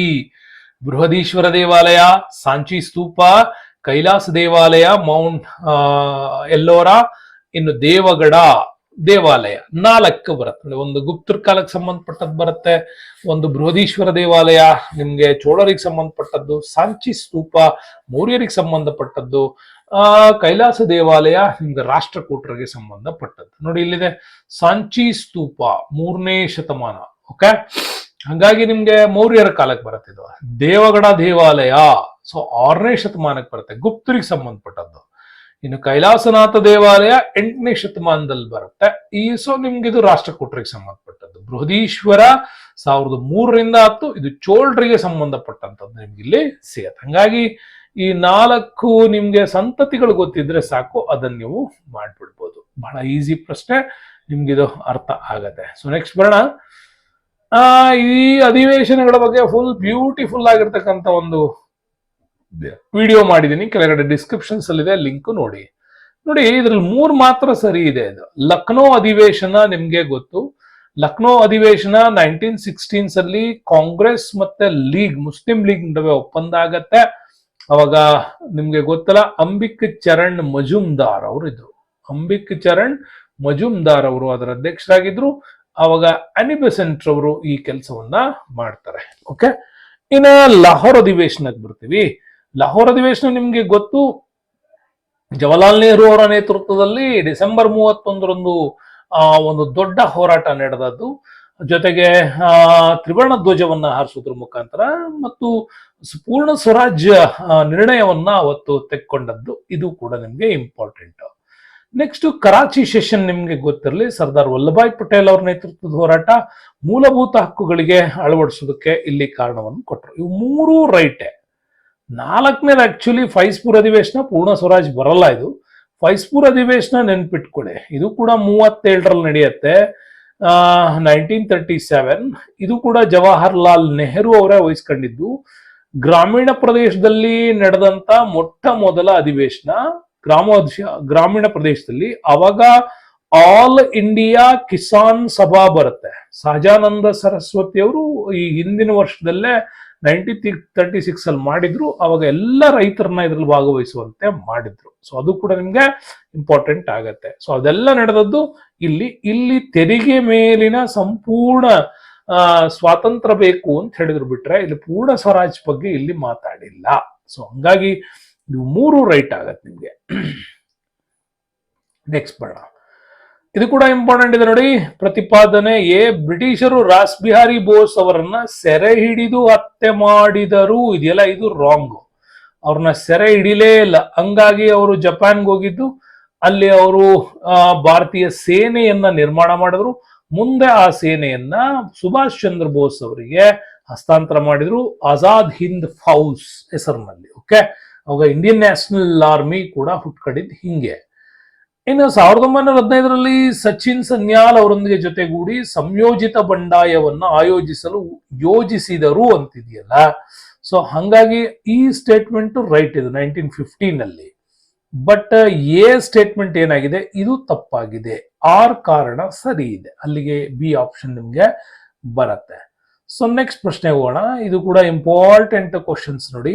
ನಗರ ಬಂಡಾಯ ಯಾವುದಕ್ಕೆ ಸಂಬಂಧಿಸಿದೆ ಅಂತಿದೆ. ಆಗ್ಲೇನೆ ಹೇಳಿದೆ ನಿಮ್ಗೆ, ನಗರ ಬಂಡಾಯ ಬೂದಿ ಬಸಪ್ಪ ನಗರ ಕಾವಿಂದ ನಡೆದದ್ದು. ಇದಾಗಿದ್ದಕ್ಕೇನೆ ಏನಾಯ್ತು, 3ನೇ ಕೃಷ್ಣರಾಜ ಒಡೆಯರ್ ಅವರ ಅಧಿಕಾರವನ್ನ ಕೊನೆಗೊಳಿಸಲಾಯಿತು. ಓಕೆ, ಈ ಅಧಿಕಾರವನ್ನ ಏನ್ ಮಾಡಿದ್ರು, ಕೊನೆಗೊಳಿಸಲಾಯಿತು. ಹೀಗೆ ಅಧಿಕಾರವನ್ನ ಕೊನೆಗೊಳಿಸ್ಬಿಟ್ಟು ಆ ಸಂದರ್ಭದಲ್ಲಿ ಕಮಿಷನರ್ಗಳನ್ನ ನೇಮಕ ಮಾಡ್ತಾರೆ. ನೋಡಿ, ಇಲ್ಲಿ ನಿಮ್ಗೆ ಕಮಿಷನರ್ ಆಗಿ ಮಾರ್ಕ್ ಕಬ್ಬನ್ ನೇಮಕ ಆಯ್ತು ಅಂತ ಬಿಟ್ರೋ ಆನ್ಸರ್ ತಪ್ಪಿದು. 3ನೇ ಕೃಷ್ಣರಾಜ ಒಡೆಯರ್ ಅವರ ಸಿಂಹಾಸನ ಕ್ಲೋಸ್ ಆಯ್ತು. ಓಕೆ, ಅಧಿಕಾರೋಹಣ ಮಾಡಿದ್ದೀವರು 1799 ಟಿಪ್ಪು ಮರಣಾನಂತರ. ಅಧಿಕಾರ ಹೋಗಿದ್ದು 1833ಕ್ಕೆ. ಓಕೆ, ನಗರ ಕಾವಿಂದ ಬಂಡಾಯ ಆಗಿದ್ದಕ್ಕೋಸ್ಕರ ಈ ಒಂದು ದಂಗೆ ನಡೀತು. ಅಲ್ಲಿಗೆ ವಿಲಿಯಂ ಬೆಂಟಿಕ್ ಇವರ ಅಧಿಕಾರವನ್ನ ಕಿತ್ಕೊಳ್ತಾನೆ. 1881ರವರೆಗೆ ಇಲ್ಲಿ ಕಮಿಷನರ್ 6 ಕಮಿಷನರ್ಗಳ ಆಡಳಿತ ಬಂತು. ಹಂಗಾಗಿ ಇದು ರಾಂಗ್ ಆಗತ್ತೆ ನಿಮ್ಗೆ. ಬಿಟ್ರ ಆನ್ಸರ್ ಪ್ರಕಾರ ಹೇಳ್ತಿದ್ದೀನಿ ಅಂದ್ರೆ ಇದು ರೈಟ್ ಆಗತ್ತೆ ನಿಮ್ಗೆ. 3ನೇ ಕೃಷ್ಣರಾಜ ಒಡೆಯರ ಸಿಂಹಾಸನ ಭಂಗ ಆಯ್ತು ಅಂತ. ಸೊ ನೆಕ್ಸ್ಟ್ ಬರೋಣ ಮುಂದಿನ ಪ್ರಶ್ನೆ. ಬಹಳ ಸರಿ ಕೇಳಿರೋದು, ಈ ಸಾರಿ ನಿಮ್ಗೆ ಟಿಇಟಿಯಲ್ಲೂ ಕೂಡ ಕೇಳಬಹುದಾಗಿರ್ತಕ್ಕಂಥ ಬಹಳ ಸರಿ ಕೇಳಿರೋ ಪ್ರಶ್ನೆ. ಇದು ವೇದಗಳ ಕಾಲದಲ್ಲಿ ನದಿಗಳ ಉಲ್ಲೇಖ. ಋಗ್ವೇದದಲ್ಲಿ ಈ ನದಿಗಳ ಉಲ್ಲೇಖ ಬರುತ್ತೆ ನೋಡಿ. ವಿತಸ್ತ ಅಂದ್ರೆ ಝೀಲಂ ಅಂತ, ಆಸ್ನಿಕಿ ಅಂದ್ರೆ ಚಿನಾಬ್ ಅಂತ, ಪರುಷ್ಣಿ ಅಂದ್ರೆ ರಾವಿ, ವಿಪಾಶ ಅಂದ್ರೆ ಬಿಯಾಸ್, ಶತುದ್ರಿ ಅಂದ್ರೆ ಸಟ್ಲೆಜ್, ಕುಬಾ ಅಂದ್ರೆ ಖಾಬೂಲ್ ನದಿ, ಇನ್ನು ದೃಷದ್ರತಿ ಅಂದ್ರೆ ಸರಸ್ವತಿ ಅಂತ. ಅಲ್ಲಿಗೆ ನಿಮಗೆ ಬಂದ್ರೆ ಎ ಬಿ ಸಿ ಮಾತ್ರ ಇದು ನಿಮ್ಗೆ ಸರಿ ಆಗತ್ತೆ. ಸಟ್ಲೇಜ್ಗೆ ವಿಪಾಶ ಅಂತ ಕರೀತಾ ಇರಲಿಲ್ಲ. ವಿಪಾಶ ಅಂತಂದ್ರೆ ಬಿಯಾಸ್ ನದಿಗೆ ವಿಪಾಶ ಅಂತ ಕರಿತಾ ಇದ್ರು. ನಿಮ್ಗೆ ಸಟ್ಲೇಜ್ಗೆ ಶತುದ್ರಿ ಅಂತ ಕರಿತಾ ಇದ್ರು. ಸೊ ಇದ್ರ ಬಗ್ಗೆನೂ ಕೂಡ ವೇದಿಕ್ ಸಿವಿಲೈಸೇಷನ್ ಸಂಬಂಧಪಟ್ಟಂಗೆ ಒಂದು ಒಳ್ಳೆ MCQs ಮಾಡಿದೀನಿ. ಇದನ್ನ ನೀವೇನ್ ಮಾಡ್ಬೋದು, ಫಾಲೋ ಮಾಡ್ಬೋದು. ಒಳ್ಳೆ MCQs ಕೆಳಗಡೆ ಡಿಸ್ಕ್ರಿಪ್ಷನ್ಸ್ ಅಲ್ಲಿದೆ, ವಿಡಿಯೋ ಲಿಂಕ್ ನೋಡಿ. ಸೊ ನೆಕ್ಸ್ಟ್ ಬೇಡ, ಈ ಕೆಳಕಂಡ ಘಟನಾವಳಿಗಳನ್ನ ಸರಿಯಾದ ಕಾಲಾನುಕ್ರಮದಲ್ಲಿ ಜೋಡಿಸಿ ಅಂತಿದೆ. ಮೀರ್ ಜಾಫರ್ನ ಸಾವು ಓಕೆ 1765ರಲ್ಲಿ ಆಗತ್ತೆ. ನೆಕ್ಸ್ಟ್ ಬಕ್ಸರ್ ಕದನ 1764ರಲ್ಲಾಗತ್ತೆ. ಈ ಬಕ್ಸರ್ ಕದನ ನಡೆದಾದ್ಮೇಲೆ ಅಲಹಾಬಾದ್ ಒಪ್ಪಂದ ಆಗಿತ್ತು 1765. ಆಮೇಲೆ ಮೀರ್ ಜಾಫರ್ ಸತ್ತೋಗಿದ್ದ. ಅದಕ್ಕಿಂತ ಮೊದಲೇ ನಡೆದಿದ್ದು ಹ್ಯಾಲ್ವೆಲ್ ಬರದಂತ ಕಪ್ಪು ಕೋಣೆ ದುರಂತ, ಪ್ಲಾಸಿ ಕದನಕ್ಕೆ ನಡೆದದ್ದಿದು. ಹಂಗಾಗಿ ಪ್ಲಾಸಿ ಕದನಕ್ಕೆ ಸಂಬಂಧಪಟ್ಟಿದ್ದು ಇದು ಒಂದೇ. ಏನೋ ಹ್ಯಾಲ್ವೆಲ್ ಅಂತ ಬರೀತಾನೆ. ಈ ಹ್ಯಾಲ್ವೆಲ್ ಬರದಂತಹ ಒಂದು ಕಾಲ್ಪನಿಕ ಕತೆ ಅಂತ ಹೇಳಲಾಗತ್ತೆ. ಯಾಕೆಂದ್ರೆ ಆಗಿನ ಸಮಕಾಲೀನ ಯಾರು ಕೂಡ ಏನು ಉಲ್ಲೇಖ ಮಾಡಿಲ್ಲ, ಆದ್ರೂ ಇದೆ ಅಂತ ಹೇಳ್ತಾರೆ. ಬ್ಲಾಕ್ ಹೋಲ್ ಟ್ರಾಜಿಡಿ, ಒಂದು ಚಿಕ್ಕ ರೂಮಿನಲ್ಲಿ ಬಹಳಷ್ಟು ಜನ ಸೈನಿಕರನ್ನ ಕೂಡಾಕ್ಬಿಟ್ಟು ಸಿರಾಜುದ್ದೌಲ್ ಅವರ ಸಾವಿಗೆ ಕಾರಣ ಆದ ಅಂತ. ಇದು ಬ್ಲಾಕ್ ಹೋಲ್ ಟ್ರಾಜಿಡಿ ಅಂತ. ಅದು ನಮ್ಗೆ ಯಾವ ಕದನಕ್ಕೆ ಬರುತ್ತೆ, ಪ್ಲಾಸಿ ಕದನಕ್ಕೆ. ಅದಾದ್ಮೇಲೆ ಬಕ್ಸರ್ ಕದನ ನಡೀತು. ಬಕ್ಸರ್ ಕದನದ ನಂತರ ಅಲಹಾಬಾದ್ ಒಪ್ಪಂದ ಆಯ್ತು. ಬ್ರಿಟಿಷರಿಂದ ಒಂದು ಉತ್ತಮವಾದ ಅಧಿಕಾರ ಸಿಕ್ತು, ಅದನ್ನ ದಿವಾನಿ ರೈಟ್ಸ್ ಅಂತ ಕರಿತೀವಿ. ಓಕೆ, ಅದಾದ್ಮೇಲೆ ಮೀರ್ ಜಾಫರ್ನ ಸಾವು ಆಗತ್ತೆ. ಸೊ ಅಲ್ಲಿಗೆ ನಿಮ್ಗೆ ಕಪ್ಪು ಕೋಣೆ ಇವೆಲ್ಲ ಬಂದ್ರೆ ಫಸ್ಟ್ ಬರೋದೆ ಕಪ್ಪು ಕೋಣೆ ದುರಂತ, ಆಮೇಲೆ ಬಕ್ಸಾರ್ ಕದನ, ಆಮೇಲೆ ಅಲಹಾಬಾದ್ ಒಪ್ಪಂದ, ಆಮೇಲೆ ಮೀರ್ ಜಾಫರ್ ಸಾವು. ಓಕೆ, ಸೊ ನೆಕ್ಸ್ಟ್ ನೋಡಿ, ಮಾಂಟೆಗೋ ಚಮ್ಸ್ಫರ್ಡ್ ಸುಧಾರಣೆಗಳು ಭಾರತದ ಸಂಪನ್ಮೂಲಗಳನ್ನ ಮತ್ತಷ್ಟು ಬರಿದಾಗಿಸುವ ಹಾಗೂ ಅದರ ದಾಸ್ಯವನ್ನ ಇನ್ನಷ್ಟು ವಿಳಂಬಿಸುವ ವ್ಯವಸ್ಥೆಯಾಗಿದೆ. ಈ ದೃಷ್ಟಿಕೋನವನ್ನ ಈ ಕೆಳಕಂಡರಲ್ಲಿ ಯಾರು ಹೊಂದಿದ್ದರು ಅಂದ್ರೆ ಮಹಾತ್ಮ ಗಾಂಧೀಜಿಯವರು ಇದನ್ನ ಹೊಂದಿದ್ರು. ಓಕೆ, ಹಂಗಾಗಿ ಇದು ನಮ್ಗೆ ಬರುತ್ತೆ. ಅರವಿಂದ್ ಘೋಷ್ ಅವರು 1908 ಅಲ್ಲೇ ಇದರ ವಿರುದ್ಧ ದಂಗೆಯನ್ನ ಮಾಡಿದ್ರು. ಇನ್ ದಾದಾಬಾಯಿ ನವರೋಜಿ ಅವರು ಆ ಕಾಲಕ್ಕೆ ಕಾಂಗ್ರೆಸ್ ಇಂದ ಇದ್ರು ಬಿಟ್ರೆ ಇನ್ನು ಸಿಗಲ್ಲ. ನೆಹರುಗೆ ಇನ್ನೂ ಭಾರತೀಯ ರಾಷ್ಟ್ರೀಯ ಚಳವಳಿಗೆ ಎಂಟ್ರಿ ಆಗಿಲ್ಲ. ಆಗ ಎಂಟ್ರಿ ಆಗಿದ್ದವರು ಮಹಾತ್ಮ ಗಾಂಧೀಜಿ ಅವರು. ಇದರಿಂದಾಗಿನೇ ಅವರು 1920ರಲ್ಲಿ ಅಸಹಕಾರ ಚಳುವಳಿಯನ್ನ ಕೈಗೊಳ್ಳುತ್ತಾರೆ. ಪ್ಲಸ್ ಮಾಂಟೆಗೋ ಚಮ್ಸ್ಫರ್ಡ್ ಸುಧಾರಣೆಗಳು ಬೇಕು ಅಂತೇಳಿ ಕೂಡ ಮುಂದೆ ನಡೆಯುತ್ತೆ. 1927 ಅದರ ವಿಶ್ಲೇಷಣೆಗೆ ಬಂದಿದ್ದು ಸೈಮನ್ ಆಯೋಗ ಬಂದಿತ್ತು. ಇದೆಲ್ಲ ನಿಮ್ಗಲ್ಲಿ ಸಿಗತ್ತೆ. ಕಾಣ್ತಾ ಇರೋ QR ಕೋಡ್ ನ ಸ್ಕ್ಯಾನ್ ಮಾಡಿ ಅದ್ಭುತವಾದಂತ ಈ ಒಂದು ಪ್ರಶ್ನೋತ್ತರ ಸಂಚಿಕೆಗಳನ್ನ ಎಂಜಾಯ್ ಮಾಡಿ ಅಂತ ಹೇಳ್ತಾ ವಿಡಿಯೋಕ್ಕೆ ಧನ್ಯವಾದಗಳು. ಮುಂದಿನ ವಿಡಿಯೋದಲ್ಲಿ ಮತ್ತೆ ಸಿಗ್ತೀನಿ. ಅಲ್ಲಿವರೆಗೂ stay with us. Ramesh sir, thank you, bye. Thanks for watching and please subscribe and share channeling please.